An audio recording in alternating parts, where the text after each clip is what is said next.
నిన్నే ప్రేమిస్తా ఒక సీఈఓ ప్రేమ కథ. హాయ్ అండి, వెల్కమ్ టు అవర్ ఛానల్. నా స్టోరీని విన్న వెంటనే లైక్ చేసి కామెంట్ పెట్టండి. అలాగే నా ఛానల్ని ఫస్ట్ టైం చూస్తున్న వాళ్ళు ఎవరైనా ఉంటే వెంటనే సబ్స్క్రైబ్ చేసుకోండి. Thank you. ఇక కథలోకి వెళ్ళిపోదాం. విజయ్ని చూస్తూ నువ్వు అత్తయ్యలా ఉన్నావని కామెంట్ చేయడంతో స్వప్నికను చూస్తూ నువ్వు మీ నాన్నగారిలా ఉన్నావని విజయ్ నోరు జారడంతో అది విన్న స్వప్నిక ఒక్కసారి షాక్ అవుతుంది. తర్వాత ఏమవుతుందో ఇప్పుడు చూద్దాం. "ఆ, ఏమంటున్నావు విజయ్?" అని వణుకుతూ అడిగింది స్వప్నిక. దాంతో విజయ్ తను ఏం మాట్లాడాడో ఒక్కసారి అర్థం కావడంతో తనని తాను బండబూతులు తిట్టుకున్నాడు మనసులో. తర్వాత అతను సర్దుకుని, అంటే అదే స్వప్ని, మగపిల్లలు తల్లి పోలికతో పుడితే అదృష్టవంతుడు అంటారు. అదే ఆడపిల్లలు తండ్రి పోలికతో పుడితే అదృష్టవంతురాలు అంటారు. అందుకే నువ్వు మీ నాన్నగారి పోలిక కావచ్చని నిన్ను అదృష్టవంతురాలు అని అన్నాను అంతే అని అన్నాడు విజయ్. ఒక్కసారి అతని ముఖాన్ని చూసిన స్వప్నిక, నిజం చెప్పండి విజయ్, మీకు ఇంకేమైనా తెలుసా అని భయంగా అడిగింది స్వప్నిక. ఆమె ఎందుకంత భయపడుతుందో అర్థం కాని విజయ్, హే, ఇందులో తెలియడానికి చెప్పడానికి ఏముంది అసలు? అవును, నువ్వు చాలా అదృష్టవంతురాలివి అని అన్నాడు గట్టిగా విజయ్. విజయ్, నేను అదృష్టవంతురాలినా? నేనా అని విరక్తిగా నవ్వుతూ అడిగింది స్వప్నిక. "హ్మ్, నీకు నా లైఫ్ గురించి తెలిస్తే నేను ఎంత దురదృష్టవంతురాలనో నీకే తెలుస్తుంది విజయ్" అని మనసులో బాధపడింది స్వప్నిక. ఒక్క మాట స్వప్ని, నువ్వు నా వైఫ్గా నా ఇంట్లో అడుగు పెట్టినందుకు అదృష్టవంతురాలివి కాదా అని ఆమె కళ్ళలో కళ్ళు పెట్టి చూస్తూ సూటిగా అడిగాడు విజయ్. ఒక్కసారి ఆమె షాక్ అవుతూ అతన్ని అలాగే చూసింది. నిజమే, తను ఎప్పుడో జరిగిపోయిన పాత విషయాలను దృష్టిలో పెట్టుకొని తనకి తాను బాధపడుతూ ఫీల్ అవుతుంది. అప్పుడు తన లైఫ్లో అలాంటివి ఎదురయ్యాయి కాబట్టే ఇప్పుడు విజయ్ లాంటి మంచి భర్త తనకు దొరికాడని అనుకున్న ఆమె ముఖంలో మారుతున్న ఫీలింగ్స్ని అర్థం చేసుకున్న విజయ్ అదే విషయాన్ని ఆమె నోటి నుండి వినడానికి ఇంకా ఎంతో కాలం లేదనుకున్నాడు. తర్వాత, స్వప్ని, ఇంతకుముందు నీకు ఎవరో ఫోన్ చేశారు కదా, ఎవరు వాళ్ళు, ఒకసారి చూడు అని విజయ్ ఆమె మైండ్ని డైవర్ట్ చేశాడు. విజయ్, నాకు అదృష్టం అంటూ ఉంది అంటే అది నువ్వు నా లైఫ్లోకి రావడం మాత్రమే. అయినా నీ లైఫ్లో 6 నెలల కాంట్రాక్ట్ వైఫ్గా వచ్చింది నేను అని అనుకున్న స్వప్నికకు అతను తనని ఎంత ఇదిగా ఇష్టపడతాడో గుర్తురాగానే తను తప్పుగా ఆలోచిస్తున్నానని అనుకుని వెంటనే తన ఆలోచనలకి ఫుల్ స్టాప్ పెడుతూ స్వప్నిక తన ఫోన్ చూసుకోగా సీతాలు నుండి మిస్డ్ కాల్స్ ఉండడంతో ఒక్కసారి ఆశ్చర్యపోయింది. ఈ టైంలో సీతాలు ఎందుకు ఫోన్ చేసింది? పాపం ఆమె ఏమై ఉంటుంది అని కంగారుగా తిరిగి ఫోన్ చేసింది స్వప్నిక. అటువైపు నుండి సీతాలు, అమ్మాయి గారు ఎలా ఉన్నారు అని అడిగింది. బానే ఉన్నాను నేను, కానీ నువ్వెలా ఉన్నావు? ఎందుకు ఫోన్ చేసావు సీతాలు అని కంగారుగా అడిగింది స్వప్నిక. దాంతో, మిమ్మల్ని చూసి చాలా రోజులైందిలా ఉందమ్మా, అందుకే ఒకసారి అల్లుడు బాబుని తీసుకొని ఇక్కడికి వస్తారా అని దీనంగా అడిగింది సీతాలు. ఆమె మాటల్లో భయం చూసి, ఏమైంది సీతాలు, ఎందుకంత భయపడుతున్నావు? ఎవరైనా వచ్చారా అని ఆతృతగా అడిగింది స్వప్నిక. లేదమ్మా, ఎవరూ రాలేదు అని మెల్లిగా అంది. ఆ రాస్కెల్ భరత్ గాడు గాని వచ్చి నిన్ను ఇబ్బంది పెట్టాడా అని అడిగింది స్వప్నిక. లేదమ్మా, 3 రోజుల నుంచి నా దగ్గరికి భరత్ బాబు రావడం లేదు. నువ్వే నాకు కళ్ళల్లో కనిపిస్తున్నావు, అందుకే ఒకసారి వచ్చి కనబడితే బాగుంటుందని రమ్మంటున్నా అని అంది సీతాలు. అయినా స్వప్ని, నీకు తెలీదా, వాడు ఊళ్ళోనే లేడు అని మళ్ళీ అన్నాడు విజయ్. మరోసారి షాక్ ఇవ్వడంతో, భరత్ ఊళ్ళో లేనట్టు మీకెలా తెలుసు? వాడెక్కడికో వెళ్ళినట్టు మీరెలా చెప్తున్నారు అని మళ్ళీ డౌట్ఫుల్గా చూస్తూ అడిగింది స్వప్నిక. 3-4 డేస్ నుండి మన ఇంట్లో వాడు కనబడటం లేదు అంటే అర్థం ఊళ్ళో లేనట్టే కదా అని అన్నాడు విజయ్. సరే సీతాలు, నేను ఆలోచించుకొని చెబుతాను అని అంది స్వప్నిక. దానికి చిన్నగా నవ్వుతూ, పెళ్ళైంది కదా అమ్మాయి గారు, అలాగే ఉంటుంది, సరే ఫోన్ చేయండి అని సీతాలు అనగానే స్వప్నిక సరే అని ఫోన్ కట్ చేసింది. ఆమెని గమనిస్తున్న విజయ్, చెప్పు, మరి మన ఇంటికి వెళ్దామా అని అడిగాడు. విజయ్ మనిల్లని అనడంతో విస్తుపోయిన స్వప్నిక, మనిల్లా ఎక్కడిది అని అడిగింది. అదేంటి అలా అంటావు, నా అత్తగారిల్లు నీ ఫ్లాట్, అక్కడికి వెళ్దామా అని అడిగాడు విజయ్. ఎందుకు, అయ్యగారికి మాటిమాటికి అత్తగారింటి మీదకి గాలి మల్లుతుందేంటి అని కళ్ళెగరేస్తూ అంది స్వప్నిక. "హ్మ్, ఏంటా అక్కడ నీతో టైం స్పెండ్ చేయడానికి చాలా టైం దొరుకుతుంది. అందుకే" అని అన్నాడు విజయ్. విజయ్, ఇక్కడ మీరు అత్తయ్య గురించి ఆలోచించటం లేదు. మళ్ళీ ఒక న్యూసెన్స్ క్రియేట్ అవుతుంది. అందుకే నా బాధ. నువ్వు కూడా బయటికి వెళ్తున్నావుగా అని అయోమయంగా అంది స్వప్నిక. నేను ఇప్పుడు బయటికి వెళ్ళను గాని వాణ్ణే ఇక్కడికి రమ్మంటాను. మనం రేపు ఆఫీస్ అవర్స్‌లో సీతాలుకి కనిపించి వద్దాం అని అన్నాడు విజయ్. ఓకే, మరి ఆవిడ ఎవరో వస్తానన్నారు కదా! నేను స్నాక్స్ తర్వాత ఏదైనా చిన్నగా జ్యూస్ లాంటివి రెడీ చేస్తాను అని కిందికి వెళ్ళిపోయింది స్వప్నిక. వెంటనే సీతాలకు ఫోన్ చేసిన విజయ్, థ్యాంక్ యూ సీతాలు, నువ్వు ఫోన్ చేసి మంచి పని చేశావు అని అన్నాడు విజయ్. అదే బాబు, నేను మధ్యాహ్నం ఫోన్ చేస్తే తన ఫోన్ ఎత్తలేదు. ఇంతకుముందు చూసుకుని మళ్ళీ తనే ఫోన్ చేసింది. నేను అమ్మాయిని ఏం ఇబ్బంది పెట్టలేదు అని అంది సీతాలు. సరే, నేను స్వప్నికను తీసుకొని అక్కడికి రేపొస్తాను. మళ్ళీ నేనే నీతో ఫోన్ చేయించానని తనకి డౌట్ రానియకు. అలాగే నేనే నీతో ఫోన్ చేయించి పిలిపించినట్టు ఎవరికీ తెలియద్దు. ఇక మీ అమ్మాయి గారికైతే అస్సలు తెలియద్దు అని అన్నాడు విజయ్. మంచిది బాబు, నేను ఎవ్వరికీ చెప్పను. మరి మీరు చెప్పినట్టుగా అమ్మాయి గారి జీవితం బాగుంటుందంటే అంతకంటే నాకేం అక్కర్లేదు. మీరిద్దరూ పిల్లా పాపలతో హాయిగా ఉండాలి అని అంది. తప్పకుండా సీతాలు, నేను ఖచ్చితంగా అదే పని మీద ఉన్నాను. నువ్వేం భయపడకు. ఆ భరత్ గాడి పని కూడా నేను పట్టేస్తాను అని కాన్ఫిడెంట్గా అన్నాడు విజయ్. సంతోషం బాబు, అమ్మాయి జీవితంలో వెలుగు రావడానికి నువ్వు వచ్చావు. ఆ వార్త చెప్పిన వెంటనే నేను ఆ వెంకన్న మొక్కు తీర్చుకుంటాను అని సంతోషంగా అంది సీతాలు. ఫోన్ కట్ చేసిన విజయ్ వెంటనే మహేష్కి ఫోన్ చేశాడు. మహేష్ ఫోన్ లిఫ్ట్ చేయడంతో, అరే బావా, రేపు నాకు నీతో మాట్లాడడం వీలు కాకపోవచ్చు. ఒకసారి నువ్వు ఇప్పుడు ఇంటికి రారా అని అన్నాడు విజయ్. ఏంట్రా అంత టెన్షన్ పడుతున్నావేంటి? ఏదైనా ప్రాబ్లమా అని అడిగాడు మహేష్. అదేం లేదురా, నువ్వైతే ఇంటికి రా అని ఫోన్ కట్ చేశాడు విజయ్. ఇంతలో అక్కడికి స్వప్నిక రావడంతో, ఏంటి ఇలా వచ్చావు అని అడిగాడు విజయ్. ఆమె అతన్ని కంగారుగా చూసింది. ఏమైంది, మళ్ళీ మీ అత్తయ్య ఏదైనా న్యూసెన్స్ క్రియేట్ చేసిందా అని సీరియస్గా అడిగాడు విజయ్. అదేం లేదండి, ఇప్పుడే అత్తయ్య మెయిడ్స్తో చెప్తుంటే తెలిసింది. తను ఆ వసుంధర గారితో తన ఫ్రెండ్స్ కూడా వస్తున్నారంట. మన ఫ్యామిలీ మెంబర్స్ కూడా అందరూ వచ్చేశారు.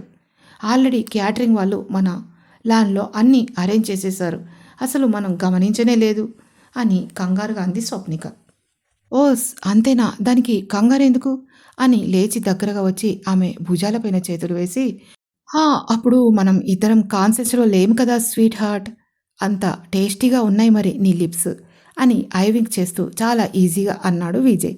అబ్బా విజయ్, ఎంతసేపు అదేనా? నేను టెన్షన్తో చచ్చిపోతున్నా ఇక్కడ, తెలుసా అని కొంచెం కోపంగా అంది. స్వప్నికకు ఏం చేయాలో తెలియడం లేదు.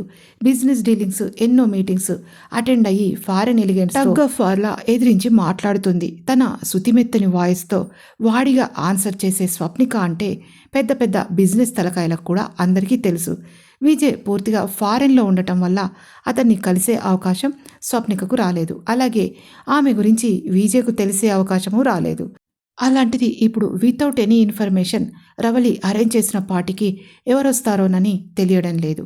టెన్షన్గా ఉన్న ఆమె ఫ్రస్ట్రేట్ అవుతుందని అనుకున్న విజయ్ ఆమెని దగ్గరగా లాక్కుని గట్టిగా హగ్ చేసుకున్నాడు. ఆటోమేటిక్గా స్వప్నిక కూడా తన చేతులతో అతన్ని చుట్టేసింది. కొద్దిసేపు అలాగే ఉన్న అతను ఆమె వీపును చేత్తో రాస్తూ, చూడు, నువ్వు ఏ తప్పు చేయలేదు, అలాగే చేయలేదు కూడా. మరలాంటప్పుడు భయమెందుకు, కంగారెందుకు? నిన్ను నేను అర్థం చేసుకున్నాను. లైఫ్ లాంగ్ నేను నీ చేయి వదలని చెప్పిన తర్వాత కూడా నీ ఇన్సెక్యూర్ ఫీలింగ్ ఎందుకు నీకు? ఎవరన్నా రాని పోని, ఎవరైనా నిన్ను అవమానిస్తే నేను వాళ్ళని 10 అవమానిస్తాను. అది నా ఇంటి వాళ్ళైనా, బిజినెస్ పార్ట్నర్స్ అయినా, ఐ డోంట్ కేర్. నా వైఫ్ అంటే ఎలా ఉండాలో అలా రెడీ అయ్యి కనపడు అని ఆమెలో ధైర్యాన్ని ఇంజెక్ట్ చేశాడు విజయ్. అతనికి రవళి మీద పీకల దాకా కోపం వచ్చింది. ఎందుకు అమ్మ ఇలా చేస్తుందో తనకి అసలు అర్థం కావడం లేదు. ఇంతవరకు అతనిలో రవళిపై మొదలైన సాఫ్ట్ కార్నర్ మూసుకుపోయింది. వెంటనే బాల్కనీలోకి వెళ్ళిన విజయ్ రమేష్ చంద్రకి ఫోన్ చేశాడు. నాన్న, ఏంటిది, ఇవాళ ఇంట్లో ఏదో పార్టీ అరేంజ్ చేశారంట అని సీరియస్గా అడిగాడు విజయ్. ఓ, నీదాకా వచ్చిందా? ఇందాకే మీ అమ్మ నాకు ఫోన్ చేసి చెప్పింది అని అన్నాడు రమేష్ చంద్ర. తెలుసు, కానీ ఒక వసుంధర ఆంటీ వస్తుందని అంది. కానీ ఇంకా ఎవరెవరో వస్తారో నాకు అంతగా ఐడియా లేదు అని అన్నాడు విజయ్. నో ప్రాబ్లం విజయ్, ఎవరు వస్తే మనకేంటి, మనం కరెక్ట్గా ఉన్న తర్వాత మనకేం బాధ, ఎవరన్నా రాని, ఆ పరశురాం, లాస్య ఎవరు వచ్చినా మనకు ఎటువంటి ఇబ్బంది ఉండదు.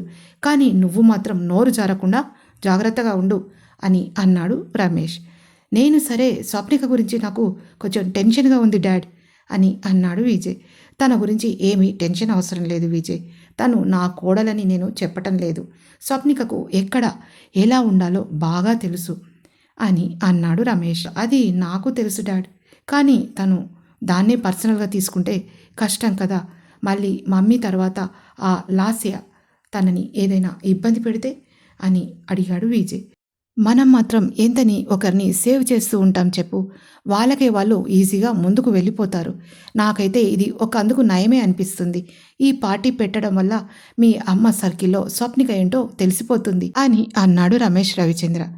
మమ్మీ సర్కిల్ వస్తే ఏంటి, ఎవరి సర్కిల్ వస్తే ఏంటి, మనకు ఇన్ఫర్మేషన్ ఇవ్వాలి కదా అని అన్నాడు విజయ్. అసలు దీనంతటికీ కారణం నువ్వు మీ అత్తయ్యేరా అని అన్నాడు రమేష్. ఏంటి నేను మా అత్తయ్యేనా, అదేంటి అలా అంటారు అని అడిగాడు ఆశ్చర్యంగా విజయ్. అవునరా, స్వప్నికకు యాక్సిడెంట్ అయిన రోజు మీరు మాట్లాడుకున్నారు కదా, ఆ రోజు నీకు మన బిజినెస్ పార్ట్నర్స్ని పరిచయం చేయడానికి ఒక గ్రాండ్ పార్టీ అరేంజ్ చేయాలని మీరు అనుకున్నారంట కదా అని అన్నాడు. అది గుర్తొచ్చిన విజయ్, అవును అయితే అని విసుగ్గా అడిగాడు. అదే, దాన్ని దృష్టిలో ఉంచుకొని మీ అమ్మ మనందరి బంధువులకి, బిజినెస్ పార్ట్నర్స్ అందరికీ ఎక్కడ మనం స్వప్నికను ఇంట్రడ్యూస్ చేస్తామో అన్న భయంతో తను తన సర్కిల్లో తన పవర్ ఏంటో చూపించుకోవాలని ఆ లాస్యతో పాటు మీ అమ్మ కలిసి ప్లాన్ చేసి ఉంటారు అని అన్నాడు రమేష్. అదేంటి డాడ్, ఇంట్లో మనల్ని వద్దని ఆ లాస్యకు ఎందుకు సపోర్ట్ చేస్తుంది అని కోపంగా అన్నాడు విజయ్. అదేరా నాకు అర్థం కావట్లేదు. ఫస్ట్ మీ అమ్మకి పట్టిన ఆ లాస్య దయ్యం వదిలిపెట్టాలంటే తనది ఎంత చీప్ క్యారెక్టరో అది ఎందుకు మీ అమ్మను వాడుకుంటుందో తెలిసేలా చేసి మీ అమ్మ కళ్ళు తెరిపించాలి. అంతవరకు ఆ లాస్యని తను గుడ్డిగా నమ్మేస్తుంది అంతే. కానీ ఇది ఎక్కడికి దారితీస్తుందో ఈ ఈగో పిచ్చిదవుతున్న రవళికి తెలియడం లేదు అని అన్నాడు రమేష్ రవిచంద్ర. మరి మన బిజినెస్ పార్ట్నర్స్ వాళ్ళు అందరూ రావాలంటే ఎలా అని అడిగాడు. మీ తాతగారు కూడా ఇక్కడే ఉన్నారా, మేము ఇంటికి ఎప్పుడో వచ్చేసాం, మాట్లాడు అని ఫోన్ కృష్ణమూర్తి గారికి ఇచ్చాడు రమేష్. విజయ్, నాతో మీ అత్తయ్య కూడా డిస్కస్ చేసింది. ఇంకా కొన్ని రోజుల్లో 16 రోజుల పండుగ ఉంది కదా, అప్పుడు పార్టీ పెడదాం అని మీ అత్తయ్య నిన్న నాతో డిస్కస్ చేసింది. ఈరోజు మన ఇంట్లో మీ అమ్మ సర్కిల్ వాళ్ళంతా వస్తారు. ఈరోజే డయాస్ పైన మీ ఇద్దరి పెళ్లి జరిగిందని 16 రోజుల పండుగ ఉంటుంది కాబట్టి ఆ రోజు అందరూ రావాలని మీ అత్తయ్యతో నేను ఇన్వైట్ చేస్తూ అనౌన్స్ చేయిస్తాను. దానికి నువ్వేం కంగారు పడకు, ఏం బాధ లేదు అని అన్నాడు కృష్ణమూర్తి. కానీ తాతయ్య, అత్తయ్య అంటే ఇప్పటికే అమ్మకి అస్సలు పడదు. వాళ్ళిద్దరూ నా వల్ల మళ్ళీ దూరం కావడం కరెక్ట్ అంటారా? అమ్మ ఇంకా ఎక్కువ కోపాన్ని అత్తయ్యపై పెంచుకుంటే చాలా కష్టం. ఇప్పటికే తను ఒంటరిగా ఎన్నో ఇబ్బందులను భరిస్తుంది అని అన్నాడు విజయ్. ఏం కాదు నాన్న, మీ అత్తయ్య స్ట్రాంగ్ ఉమెన్, నువ్వు టెన్షన్ పడకు, పరిస్థితులు వాటికవే సర్దుకుంటాయి, కొంచెం టైం కావాలి అంతే అని విజయ్కు ధైర్యం ఇచ్చాడు కృష్ణమూర్తి.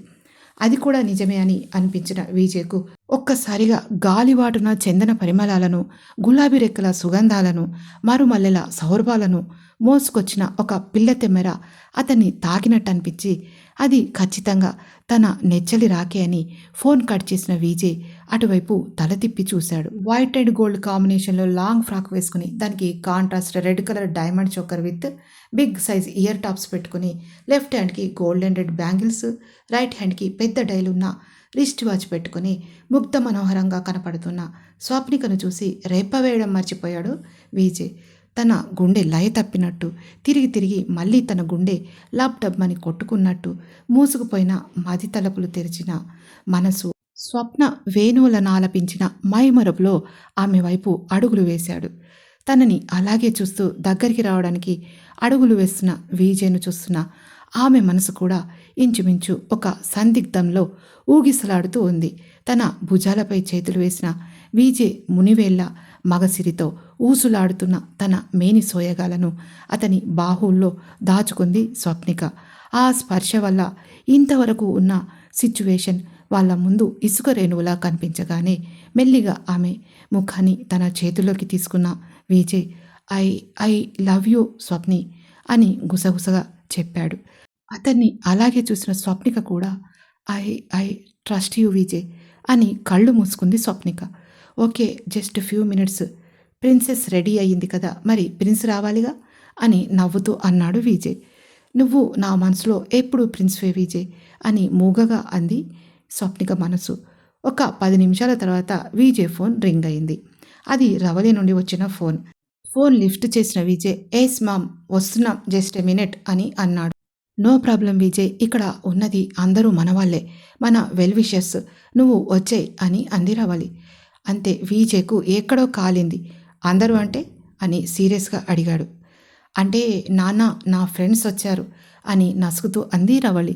మరి వసుంధర గారే వస్తారని చెప్పావు అని షార్పుగా అడిగాడు విజయ్.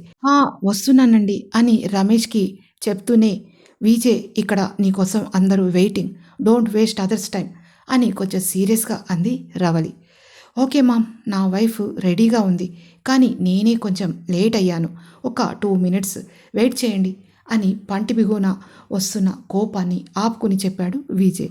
ఒక్క సెకను సైలెంట్గా ఉన్న రవళి, తనతో ఇప్పుడు పని లేదు విజయ్, వసుంధర ఆంటీ పిలుస్తున్నారు, తను తర్వాత జాయిన్ అవుతుందిలే అని అంది రవళి. సారీ అమ్మా, ఇంతకుముందు నువ్వు నీ ఫ్రెండ్స్కి ఇంట్రడ్యూస్ చేయడానికి అప్పుడు నేను సింగిల్ మాత్రమే, కానీ ఇప్పుడు నేను ఒక ఇంటివాన్నయ్యాను కదా, అందుకే నీ కుమారుడు సతీ సమేతంగా ఎంట్రీ ఇస్తాడు, అప్పటి వరకు ప్లీజ్ వెయిట్ అని సీరియస్గా చెప్పి ఫోన్ కట్ చేశాడు విజయ్. అటువైపు రవళి మాట్లాడుతున్న మాటలన్నీ స్వప్నికకు కూడా వినిపించాయి. అతని కళ్ళు కోపంతో అగ్నిగోళంలా మెరుస్తున్నాయి. అతని శ్వాస ఎగసిపడుతున్న నిప్పుల కొలింలా ఉంది. స్వప్నిక చేయి పట్టుకుని ముందుకు ఫాస్ట్గా అడుగు వేయబోయిన అతన్ని ఆపిన స్వప్నిక మెల్లిగా అతన్ని గట్టిగా హగ్ చేసుకుంది. అసలు ఈ పార్టీని రవళి ఎందుకు అరేంజ్ చేసింది? దానివల్ల స్వప్నిక ఎలా ఫీల్ అవుతుంది? విజయ్ ఆమెకు ఎలా సపోర్ట్ ఇస్తాడు? తర్వాత రవళి, విజయ్, స్వప్నికల మధ్య ఏం జరుగుతుంది? ఇవన్నీ తెలుసుకోవడానికి తర్వాతి పాటు వినండి. విన్న తర్వాత వెంటనే లైక్ చేసి కామెంట్ పెట్టండి. అలాగే ఫస్ట్ టైం నా ఛానల్ని చూస్తున్న వాళ్ళు ఎవరైనా ఉంటే వెంటనే సబ్స్క్రైబ్ చేసుకోండి. Thank you so much.